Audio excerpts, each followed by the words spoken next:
While I was preparing dinner, I heard my husband's voice from the living room. Hey. Then, the sound of our son running. It seemed he was talking to our son, but it wasn't clear. What's up? I responded to the voice. Then my husband Evan replied, Polly, turn off the TV.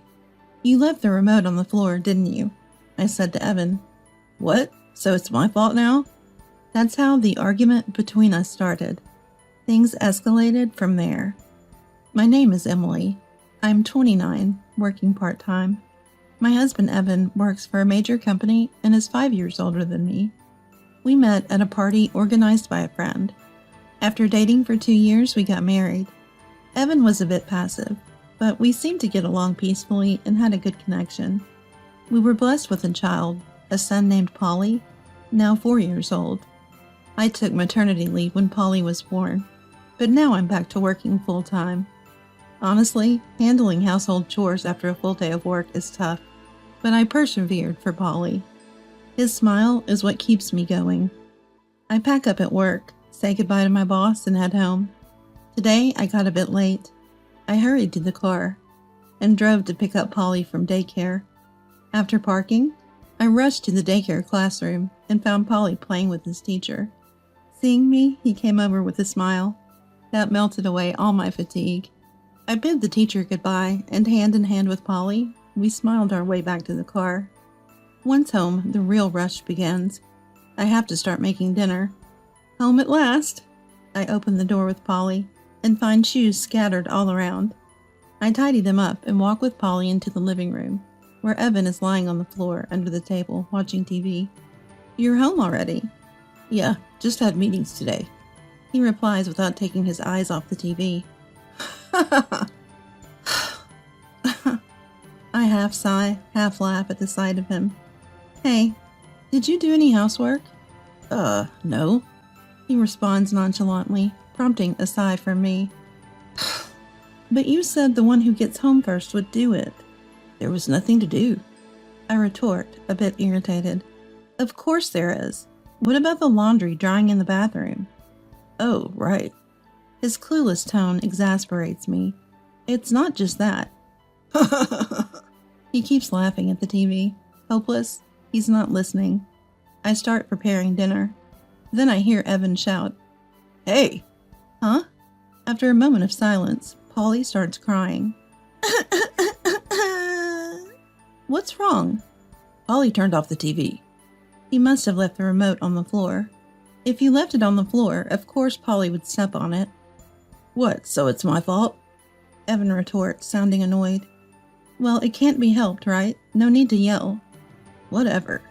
Evan walks off to another room. Really? Who's the child here? I continue with dinner, unbothered. Finally, dinner's ready, and I go to call Evan. Dinner's ready. Hey. No response. Is he ignoring me? That's what it seemed like. Then the door opens, and Evan comes out expressionless. He doesn't say a word to me. He just sits at the table and starts eating. Here we go again, I mutter to myself.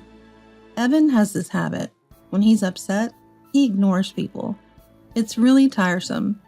I've been turning a blind eye, but it's honestly draining. I know it won't end unless I make the first move. Evan's just like that. Unaware, our son Polly says, Let's eat.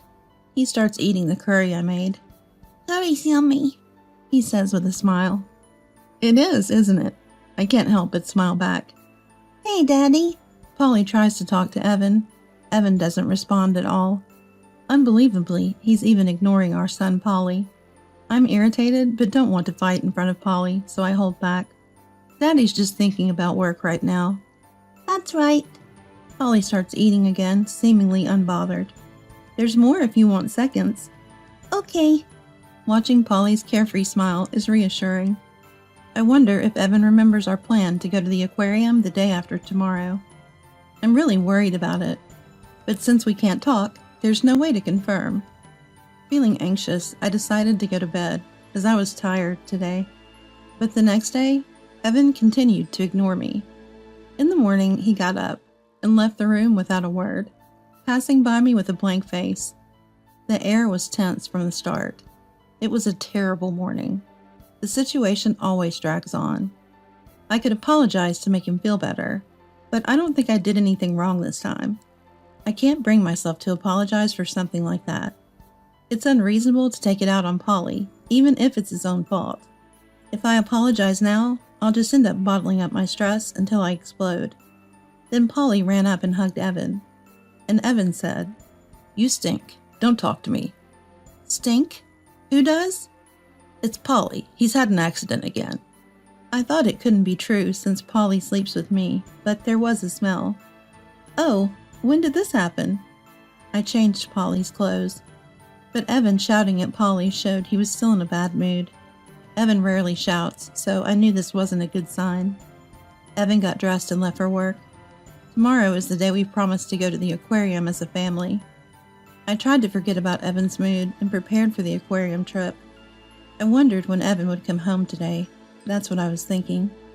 I decided to use the shark backpack with a zipper we bought at the aquarium last time for Polly's bag. "This is your bag, Polly." "Yay, it's cool." Polly's smile with the backpack on his back made me smile too. We were happily preparing. Still, there was no word from Evan. As night fell, he neither called nor came home. "Let's eat dinner, Polly. Daddy won't be back for a while." "Okay." We ate dinner without Evan. "Tomorrow is aquarium day," Polly said with a smile. "Yes, it is," I smiled back. Honestly, I didn't know what to do anymore, so I decided we'd go out, just the two of us. "Polly, let's go to the aquarium, just us tomorrow." "What about Daddy?" Polly looked puzzled. "Daddy seems to be busy with work." "Oh, I see. Okay." With no contact from Evan, I couldn't wait any longer and decided it was best to just go the two of us. Besides, I didn't even know if he remembered our promise, so I made up my mind to go alone. I didn't want to go out with someone who ignored me.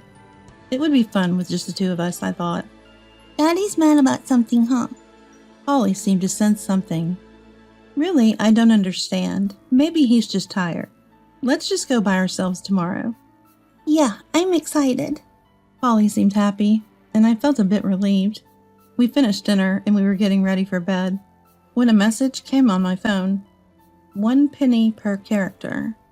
I was taken aback. It was a message from Evan. 1 penny per character? I didn't understand, but replied, "What are you talking about? By the way, Polly and I are going to the aquarium alone tomorrow." Then he replied, 25 characters, 25 cents. Can that be settled in dollar increments? I felt my face get hot with anger. Then a shocking photo followed. A picture of Evan with 2 men and 3 women. I was at a loss for words. A party? Then another message came. "I'm coming home now." Coming home? I thought. The door opened. I stepped out in my pajamas to see Evan. He staggered into the living room and fell asleep on the sofa. My anger was beyond control. I felt I had reached my limit. Despite telling him about the aquarium tomorrow, he was out drinking with a woman without any contact. I couldn't contain my anger as I thought about it. I decided to leave this house. That's what I decided. I couldn't believe he asked for money and then sent a picture from a party. It felt almost like infidelity. That's what I thought. I left Evan as he was and went to my room to pack my things. After packing, I called my friend Wendy, who lives on the floor below. "Sorry, can I stay over tonight?" "Now? At this hour?" Wendy sounded a bit perplexed. "It's okay though." "Thank you." I carefully wrapped sleeping Polly in a blanket, grabbed our things for tomorrow, and left the room. I glanced at Evan and saw a shocking sight. For some reason, I took a photo of it. Then carrying Polly, I quietly opened and closed the door to avoid making noise. I went downstairs and rang Wendy's doorbell. Wendy looked surprised when she opened the door. "What happened?" "Sorry, a lot has happened. Can Polly sleep first?" Wendy laid out a futon in one of the rooms for Polly. "What's going on? Tell me." I told her about Evan always ignoring me, asking for money, and sending a party photo. "A party?" "Yeah, it makes no sense, right?" I was confused as I talked.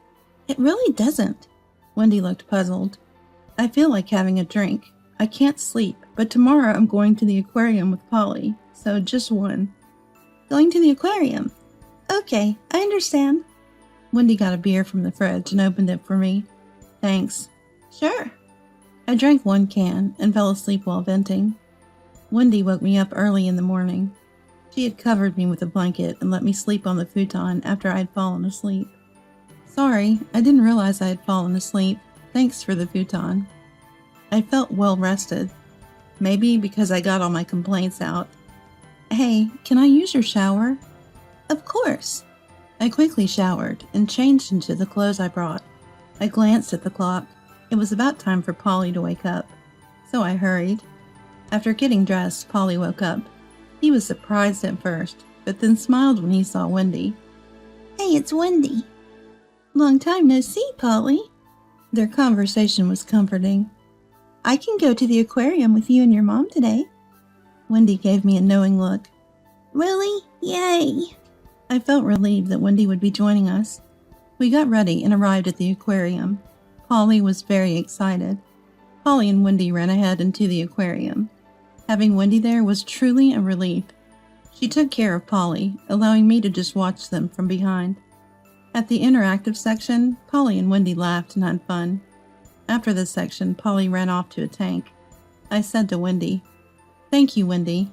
Seeing my expression, Wendy replied, "It must have been tough. Don't worry, I'm having fun." Her words made my emotions well up. Yes, I had been through a lot. Tears welled up in my eyes. The date was wonderful. It felt like the first free day in a long time. We had a great day, forgetting about reality. We ate lunch at the aquarium, had dinner on the way back, and returned to Wendy's place. Polly fell asleep immediately. He must have been exhausted. That night we stayed at Wendy's place again. Sorry for the staying again. Sure, that's fine. I was really grateful to Wendy. Then how about we try the new drink at the cafe tomorrow? Oh, they have a new one? I hadn't enjoyed a cafe visit in a while. Yeah, I've tried it once. It's delicious. Wow, let's go. In this comfortable space, I had completely forgotten about Evan. The next morning, the three of us went to the cafe, ordered the new drink, and had a pleasant chat. Polly couldn't sit still for long, so we soon headed back to Wendy's place. I realized I could have fun even without Evan. That's what I was thinking. While eating cookies at Wendy's, the doorbell rang. Who could it be? Evan, maybe? I felt a bit tense. I'll check. I told Wendy, and looked at the doorbell camera. As expected, Evan was standing there. I slowly opened the door. Evan was standing there arrogantly and screamed at me.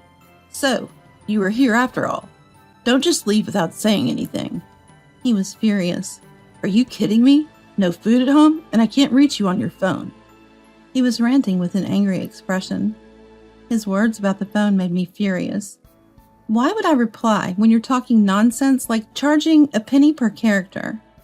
I faced Evan squarely and said, It's not my fault. Why are you acting like the victim? Evan looked around, surprised.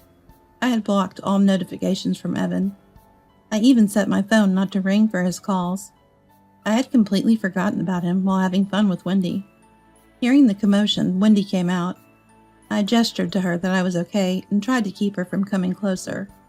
But I could feel Wendy's presence behind me. I told Evan, It's your fault, isn't it? You blame Polly for your mistakes, and when I pointed out, you start ignoring me. Evan looked at me astonished. And then, the first thing you say after all this time is about charging per character. Don't joke around. Evan started to argue. That's because you get mad over unreasonable things. Who's being unreasonable? Of course Polly will step on a remote if you leave it on the floor. Evan started to quiet down. And ignoring Polly too? Unbelievable. Because Polly turned off the TV. I felt my face getting hot. So how many times do I have to tell you? It's your fault, and you ignored him because he turned it off.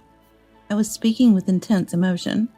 Don't be absurd. How old do you think Polly is? Evan, overwhelmed by my accusations, had nothing to say. Who's the child here? Ignoring someone when you don't like something? And this, what about this picture? Picture? I took out my phone and showed Evan the party picture. What's this? Evan looked pale. That guy sent it, didn't he? Later I found out it wasn't Evan who sent the picture, but one of his friends. It was an unfortunate picture for Evan, undoubtedly. What's this all about? I'm sorry. I demanded an answer. Sorry? I made up my mind, and told Evan. I'm divorcing you. I can't deal with you anymore. No, that's an overreaction. Evan was shocked and panicky. This is infidelity. I can't stay with someone like that. It's not infidelity. That's exaggerating. Evan was in a state of shock. And look at this. I showed another photo on my phone. It was a picture of Evan sleeping in the living room after he returned home nonchalantly following the party picture. Incredibly, Evan had wet himself. I had captured this shocking moment in the photo. I showed Wendy the photo. Oh, Wendy looked bewildered. Hey, stop it. Stop it. Evan was panicking. Also, maybe it's just me, but the other day when you yelled at Polly for smelling, that was you, wasn't it? Evan looked caught off guard. What? That day, Evan had woke up staggering.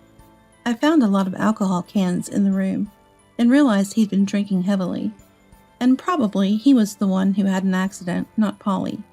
Polly hadn't wet himself that day. I sighed when I told Wendy. I don't think I can be with him anymore, Wendy. Uh-oh. Evan was stuttering, unable to find words. Then Polly came over. Daddy? Hey, Polly. As Polly approached innocently. Polly, let's go wash your face first. Wendy took him away. Evan started. I'm sorry. I'm tired from work and everything. I apologize. That party picture, that wasn't me. I didn't know anything about it. He was clearly lying. Not you? That's different. Really. I'm sorry for ignoring you. And the money thing. Evan, begging, began to cry in front of me. I'll say it again. I can't do this anymore. Please. Let's divorce. Goodbye. I slammed the door. I ignored Evan shouting outside. It faded away, and everything was quiet. I felt so relieved after saying what I wanted. Back in the room. Are you okay with that? Wendy asked. Yes, I feel relieved. That's good then. Later, the divorce was finalized through a lawyer. I heard Evan had boasted. I have my wife under my thumb. She loves me so much, she won't mind this photo. At the party, his friends tried to stop him, but he was too drunk. The rumor of our divorce spread in his company, and everyone seemed to agree it was justified. Poor man. He must be uncomfortable at work. Well, it's only natural for ignoring someone for such a reason. He always made me feel lonely. No one would understand such behavior. I was worried about managing alone with Polly after the divorce. But now my parents come over and help. They visit almost every day, which is a big relief. My parents say, "We enjoy it, so it's fine." Polly is happy being with them, always smiling. Leaving him was the right choice. I couldn't relax with him around. Felt like I wasn't even home. Honestly, his ignoring had happened before. I had reached my limit. Deciding to divorce was the right decision. Life is manageable now. I'm determined to do my best for Polly's smile. With that resolve, I had to work with a smile.